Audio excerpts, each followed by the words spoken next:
I've been hiking most of my life, mostly in Colorado, and I've seen plenty of strange things in the woods.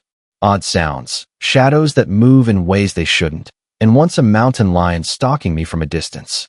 But what happened in the fall of 2019 is still the most terrifying night I've ever lived through. It was late October when I decided to hike a trail called Elk Ridge Pass. It wasn't very popular because of how steep and quiet it was. Most hikers preferred the busier lake trails nearby, so I liked the solitude. The weather was calm, and the air had that cold bite that tells you snow is coming soon. I started around 2 p.m., planning to reach the ridge by sunset. The first hour was peaceful. Birds, wind through the branches, nothing unusual. But around the halfway point, I started feeling watched. It wasn't a sound or anything obvious, just that prickly feeling on the back of your neck when you know someone's eyes are on you. I kept walking, telling myself it was just nerves. But then I noticed something. Off to my right, far up the slope, maybe a football field away, was a tall, thin figure, standing completely still between two trees. At first I thought it was another hiker, but they weren't moving. Not shifting their weight, not adjusting a backpack, nothing. They were just there. I slowed down, looked away, looked back. They were still in the same spot. I told myself maybe they were looking at a map or taking a break. So I kept moving. 10 minutes later, I glanced back toward the slope. The figure was gone. I walked faster. By the time I reached the ridge, the sun had dropped low and the air felt heavier. I ate a snack, took some photos, tried to shake the weird feeling. Then I saw him again. This time, he was much closer. At the edge of the tree line, maybe 50 feet away, half hidden behind a pine tree. A man, or something shaped like a man, just barely peeking out. I froze. My brain scrambled for explanations. Lost hiker? Hunter? But hunters wear bright colors. This figure was wearing something dark, maybe brown or black. I couldn't tell. I raised a hand slowly, trying to look friendly. "Hey, you okay?" I called out. No response. They didn't move. Something about the face bothered me.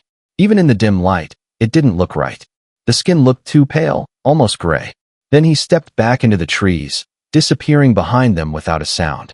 That was enough for me. I packed up fast and started down the trail. The forest grew darker by the minute. The wind picked up. Every few steps, I swore I heard leaves crunching behind me. Not in rhythm with my footsteps, slightly after. Crunch, crunch, stop, then nothing. I tried to stay calm, telling myself it was just the wind or an animal. But deep down, I knew something was following me. About a mile from the trailhead, the path curves around a big cluster of boulders. As I rounded the corner, the smell hit me first, a strong, rotten stench. Like spoiled meat. Then I saw him, standing on top of one of the boulders, crouched like an animal, staring down at me. He was completely still, head tilted, eyes wide and glassy. His clothes were torn. His limbs were too long, like someone had stretched them. I stumbled back, my heart slamming in my chest. He moved. Not like a person, more like a spider scrambling down a rock. I ran. I didn't care about twisting an ankle or dropping my gear. I sprinted until I saw the trailhead lights. When I reached the parking lot, I looked back only once. He was standing at the tree line, still and silent. Just watching. I drove away as fast as I could. I didn't sleep that night, and I've never hiked Elk Ridge Pass again. But the worst part is this. When I looked up missing persons in that area, I found a photo of a man who vanished in 2014, and he looked exactly like the figure I saw. Except he should have been dead for years. I used to work as a guide at a national park in Utah. Most of my job involved leading small groups on beginner trails or answering questions at the visitor center. But sometimes, rangers would ask for help monitoring remote paths. One night in early spring, I was asked to check a long, winding trail through a place called Willow Valley. It was known for its echoing landscape. Even a normal conversation could bounce around and sound strange. I started right before sunset. The sky was a deep orange, and the wind was low. Perfect conditions. About an hour in, I heard what sounded like a scream. Not an animal. Not an echo of something far away. A real, human scream. It echoed through the valley so sharply that my chest tightened. It sounded like a woman, maybe in her 30s or 40s. "Hello," I shouted. The echo bounced back, making my own voice sound distorted. I waited. Nothing. I radioed in, but the connection was weak this far out. All I got was static. I moved deeper into the valley, trying trying to follow the direction of the cry. The air grew colder as the sun disappeared, turning the valley into a dim maze of shadows. Then the scream came again. Closer. This time it sounded like it was right around the bend in the trail. I picked up my pace. When I turned the corner, flashlight out, I expected to see someone injured.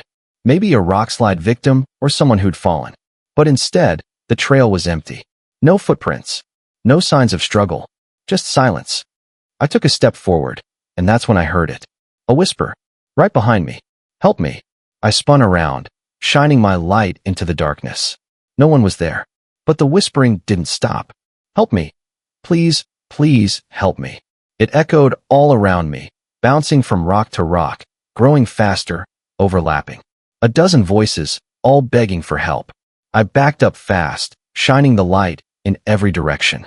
My breathing got heavy. My hands shook. Then the voices stopped. All at once. And for a second, the valley was completely silent. Then, a scream exploded right behind my ear. I dropped the flashlight. I ran blindly, grabbing onto the trail railing and practically sliding down the switchbacks. The screams followed me, chasing me like they were right at my heels. When I finally reached the start of the trail, everything went silent. Not a single sound. I waited there, shaking, until another ranger arrived. They said people had reported strange echoes in the valley for years, but no one had ever heard voices that clear.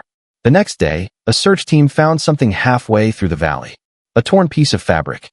And under it, partly buried under loose dirt, was an old human jawbone. We never found the rest of the body.